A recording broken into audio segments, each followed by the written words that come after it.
Hello everyone, good morning, welcome back to my channel.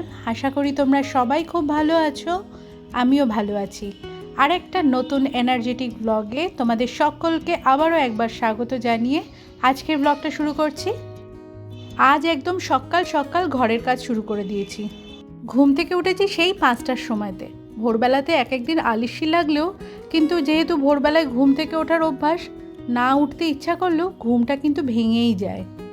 এরই মধ্যে সকালবেলাতে ঘুম থেকে ওঠার পরে বাসি কাজকর্ম কমপ্লিট করে নিয়ে স্নান করে পুজো সেরে এই ঘরের কাজটা শুরু করেছি। প্রথমে এই ঘরে এসেই জানলাটা খুলে দিলাম, পর্দা টর্দাগুলো সমস্তটা সরিয়ে দিয়ে বিছানাপত্রটা আগে গুছিয়ে নিচ্ছি। সকাল সকাল যত তাড়াতাড়ি জানলা দরজাটা খুলে দেওয়া যায় আর বাইরের সুন্দর রোদটা যখন বিছানার পরে এসে পড়ে তখন কিন্তু বেশ ফ্রেশ লাগে। বড় বড় দুটো জানলা থাকার জন্য আমার এই ঘরটা ভীষণ খোলামেলা। ছাদের দিককার জানলাটা তো আছেই, ওই দিক দিয়ে তো ভীষণ সুন্দর হাওয়া আসে যদি ছাদের রেলিংয়ের স্লাইডিংগুলো সরিয়ে দিই।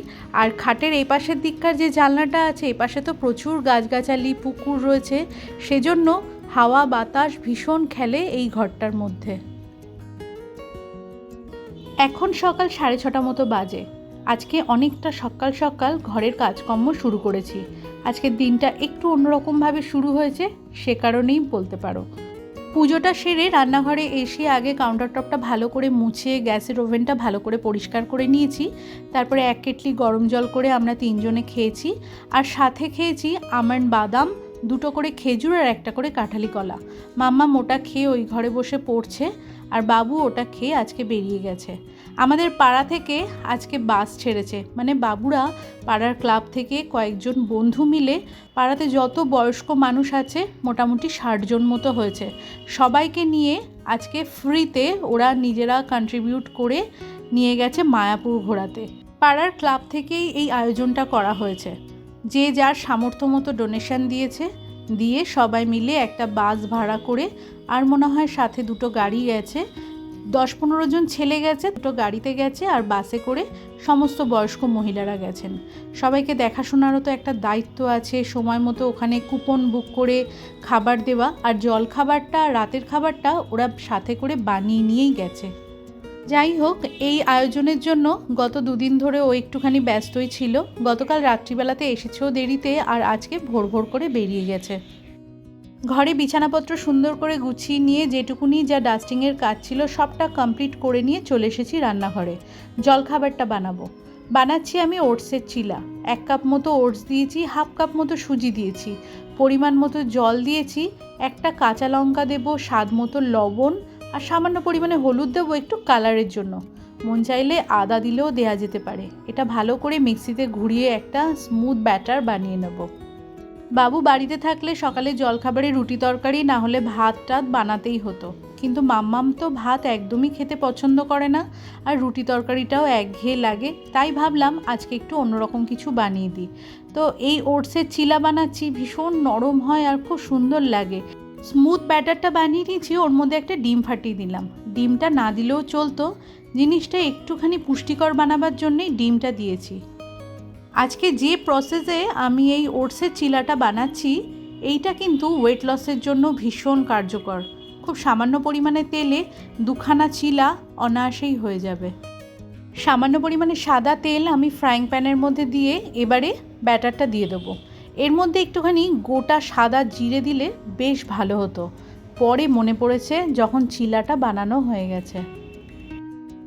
এই চিলাটা আমি যে পদ্ধতিতে বানিয়েছি এই রকমভাবেই কিন্তু এই ওটসের ধোসা বানানো যায়, খালি ব্যাটারটা আরেকটুখানি পাতলা করতে লাগবে।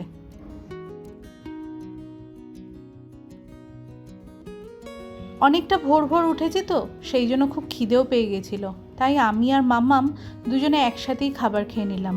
ঘরে বিছানার চাদরটা বদলে ফেলেছিলাম, তাই এনে ওয়াশিং মেশিনে দিয়ে আরও কিছু আগের জামা কাপড় ছিল, একেবারে ওয়াশিং মেশিনটা চালিয়ে দিচ্ছি। সকাল সকাল কাছাকাছি কমপ্লিট হয়ে গেলে কিন্তু বেলাবেলি জামা কাপড়গুলো শুকিয়ে যায়। তাহলে কি হয়, আমি ওই সন্ধ্যের সময়তে যখন হাতে সেরকম কোনো কাজ থাকে না, সব জিনিসটা ভাঁজ করে নিয়ে জায়গায় গুছিয়ে তুলে দিতে পারি। শুনতে কি পাচ্ছ কোকিলের ডাক? আমি ভয়েস দিচ্ছি জানলার ধারে বসে, আর ওই জানলাটার বাইরে যে কত গাছগাছালি আছে সেটা তো ব্লগের মধ্যে দিয়ে মাঝে মধ্যেই আমি তোমাদের সাথে শেয়ার করি। ওইখানেই কোনো গাছ থেকে কোকিল ডাকছে, আর আমার ওই জানলাটাতে নানা রকমের পাখি এসে বসে। পুকুর থাকার জন্য মাঝে মধ্যে মাছরাঙা আসে, ছাতারে, শালিক, ময়না, বুলবুলি, টিয়া পাখি অবধি আসে, পায়রা আছে, ঘুঘু আছে, আরও যে কত রকমের পাখি আসে যার নাম আমার জানা নেই। জানলাটা বন্ধ থাকলে বাইরে থেকে এসে তো নিজেদের ওই রিফ্লেকশনটা পায়, আর তাই জন্যেই মনে হয় জানলায় এসে বসে ঠোকাঠুকি করে, আর ঘর থেকে আমি টের পাই। মাঝে মধ্যে ক্যামেরাবন্দি করতে পারি, আর পারলেই তোমাদের সাথে সেটা শেয়ার করি। এই তো এখানে ওয়াশিং মেশিনটা চালিয়ে দিয়ে ছাদটাও ভালো করে গুছিয়ে নিলাম। আজকে আর সমস্ত পর্দা আটকায়নি, কিছু কিছু পর্দা খোলাই রয়েছে। আর ছাদে যে তোয়ালেগুলো ছিল সমস্ত তোয়ালে ভাঁজ করে জানলায় সুন্দর করে গুছিয়ে রেখে দিয়ে দুটো তিনটে জামা কাপড় ছিল সেগুলো নিয়ে চলে এসে ভাঁজ করে গুছিয়ে নিচ্ছি। গতকালকে যা কাছাকাছি হয়েছিল সমস্ত জামা কাপড় ভাঁজ করা হয়ে গেছে, দুটো একটা রয়ে গেছিলো, ওগুলো একটু আধটু ভিজেছিল, সেই জন্য এখন সকালবেলাতে ছাদ থেকে তুলে নিয়ে চেয়ারে রেখেছিলাম, এবারে নিয়ে এসে ভাঁজ করে নিচ্ছি। সকাল 9টা মতো বাজে, মোটামুটি ঘরদোরগুলো গোছানো হয়ে গেছে। মাম্মাম তো পরীক্ষা দিতে যাবে, ও বেরোলে পরে ওর ঘরটাকে গুছিয়ে নেব। ছাদটা, ঘরটা আর রান্নাঘরটা জলখাবার বানাবার পরে গুছিয়ে নিয়েছি। প্রত্যেক দিন সকালে আমি এরকমভাবেই আমার পুরো ঘর বাড়িগুলোকে গুছিয়ে নিই, তারপরে নিজেও এক পাক ঘুরে দেখে নিই যে সবটা সমস্ত জায়গায় জায়গায় টিপটপভাবে রাখা আছে কিনা। ওটা আমার চোখের শান্তি বলতে পারো, আর কিছুটা মনের আরাম।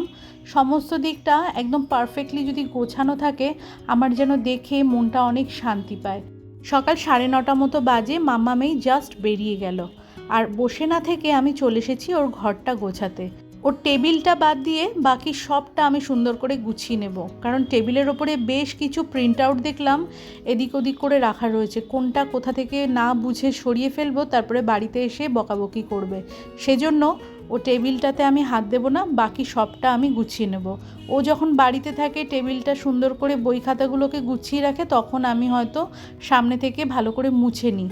আবার কখনো সখনো ও কলেজ যাওয়ার পরে যদি দেখি টেবিলটা সুন্দর করে পরিষ্কার করে গোছানো রয়েছে, কোনো নোটসের পেপার বা কোনো প্রিন্ট আউট চারিদিকে ছড়ানো নেই, তখনও মুছে নিই। কিন্তু বই খাতার মধ্যে কাগজ টাগজ ঢুকিয়ে কিছু নোটসের পেপার বা ওই প্রিন্ট আউটগুলো যদি ও কোনো রকমভাবে ছড়িয়ে রেখে দিয়ে যায়, আমি ওগুলোতে কোনো সময়তে হাত দিই না। ওর বিছানাটা ভালো করে ঝেড়ে টেড়ে চাদরটা টান টান করে গায়ে দেওয়ার যে চাদরটা ছিল সেটাও গায়ে দিয়ে দেখলাম সকাল সকাল শুয়েছিল, আর ভাঁজ করার সময় পাইনি, সেটা ভাঁজ করে বিছানাটাকে গুছিয়ে নিলাম। মোটামুটি প্রত্যেক দিন সকালে আমার ঘর বাড়িগুলো এরকম করেই গোছানো থাকে, তারপরে আস্তে আস্তে যখন বেলা বাড়ে রাত্রিবেলাতে গিয়ে আবার অগোছালো হয়ে যায়। আর এই যে মামামের ঘরটা পুরো সুন্দরভাবে গোছানো হয়ে গেছে। আর এই যে এটা সিঁড়ি দিয়ে উঠে ডান হাতে আমার বেডরুমটা, বাঁ হাতে মামামের এইটা ঘর। আর এইটা হচ্ছে আমার ছাদটার মধ্যে ওয়াশিং মেশিনটা তো চলছে, সেটা তো তোমাদেরকে সাথে নিয়েই আমি চালালাম। ওয়াশিং মেশিনের পাশে ডিশ ওয়াশার, আর এটা আমার বেডরুমে ওই যে দরজাটা রয়েছে কাঠের, এই দরজাটা দিয়ে বেরিয়েই রয়েছে কিচেনটা। সকালে জলখাবার বানাবার পরে ফ্রাইং প্যান ভালো করে মেজে ঘষে পরিষ্কার করে নিয়েছি। জলখাবারের প্লেটগুলো যেগুলো খাওয়া হয়েছে সেগুলো ডিশওয়াশারে ভরে রান্নাঘরটা পরিষ্কার করে রেখেছি। আর রান্নাঘর দিয়ে একদম দরজা দিয়ে দেখা যায় আমার বেডরুমটা, আর ওই যে কাঁচের জানলা ওইটা মাম্মামের ঘর, আর এ পাশটাতে ছাদটা আর আমার বেডরুমটা কিন্তু বেশ অনেকটা বড়। ছাদ থেকে গিয়ে ওইটা সোজাসুজি মাম্মামের ঘর, ডান হাতে আমার ওয়াশরুম। একটা রাফলি রুম ট্যুর দিয়ে দিলাম। আজকের ব্লগটা এইটুকুনি রইল। তোমরা ভালো থেকো, সুস্থ থেকো, দেখা হচ্ছে নেক্সট ব্লগে। ততক্ষণের জন্য টাটা।